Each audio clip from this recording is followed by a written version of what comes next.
মুখ্যমন্ত্রী অধ্যাপক ডক্টর মানিক সাহা বলেছেন, সাফাই কাজের সঙ্গে যুক্ত কর্মীদের পারিবারিক আয় সীমিত থাকায় তাদের পক্ষে নিজের উদ্যোগে বসতবাড়ি নির্মাণ করা খুব কষ্টকর।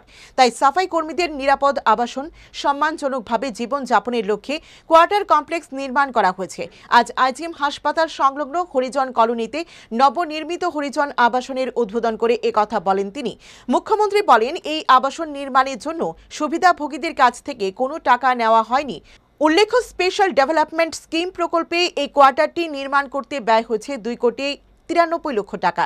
এর মধ্যে 1,46,50,000 টাকা ব্যয় হচ্ছে স্পেশাল ডেভেলপমেন্ট স্কিম থেকে এবং 1,46,50,000 টাকা ব্যয় হয়েছে হাটকো থেকে ঋণের মাধ্যমে।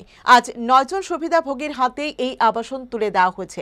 অনুষ্ঠানে উপস্থিত ছিলেন আগরতলা পুর নিগমের ডেপুটি মেয়র মনিকা দাস দত্ত, পশ্চিম ত্রিপুরার জেলা শাসক ডক্টর বিশাল কুমার, তপশিলি জাতি কল্যাণ দফতরের অধিকর্তা অসীম সাহা প্রমুখ।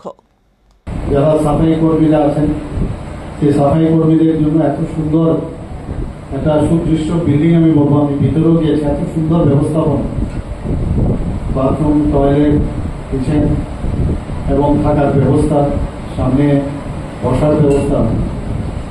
তো কোনোদিন আমরা তো অন্ততপক্ষে আমি তো নিজে কল্পনা করিনি যে কোনো সাফাই কর্মীদের জন্য এইভাবে সরকার করতে পারে। স্পেশাল ডেভেলপমেন্ট স্কিম থেকে নেওয়া হয়েছে 1,46,50,000 টাকা এবং হুডকো থেকে যে ঋণ, সেটা 1,46,50,000 নেওয়া হয়েছে। তাই 2.5 বছর লেগেছে এই প্রকল্প সম্পন্ন করতে এবং এতে করে আজকে যেটা আমি বললাম, 9 জন সুবিধাভোগী আজকে তারা বেনিফিশিয়ারি, তারা এই সুবিধাটা আজকে পাচ্ছে। আর একজন পরের দিকে সেটা কমপ্লিট হবে, সেই কাজটা আপনারা করেন।